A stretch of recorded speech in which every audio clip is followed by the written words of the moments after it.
Good morning. কোথায় যাচ্ছ? আজকে পূজা ফার্স্ট টাইম স্কুলে যাচ্ছে ব্যাঙ্গালোরে এসে। পূজা একটাই ল্যাঙ্গুয়েজ জানে, শুধু বাংলা জানে, আর হিন্দি জানে 10%, আর ইংলিশও 10% জানে।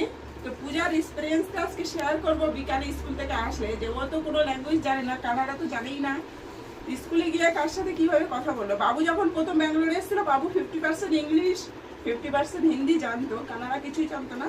এখন বাবু 200% কানাডা জানে, 200% ইংলিশ জানে, হিন্দি জানে, সব ল্যাঙ্গুয়েজ জানে। এখন বাবুর কোনো অসুবিধা হয় না। তা আশা করি পূজাও শিখে যাবে। তো চলো দাদা, তো নিচে চলো। ভাই বোন রেডি হয়ে বেরোচ্ছে স্কুলের জন্য। দরজাটা বন্ধ করো বাবু। ফ্যান অন আছে, পূজা আবার গেল ফ্যান অফ করতে। তাড়াতাড়ি আসো, পূজা টাইম হয়ে গেছে। চলো পূজা আসো, বসো পিছনে, বসো বসো। ফাইনালি স্কুলে পৌঁছে গেছে, রাস্তা ক্রস করছে দুই ভাই বোনে। চলো চলো, এদিকে তাকা পূজা,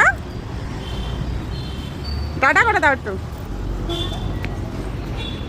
চলো।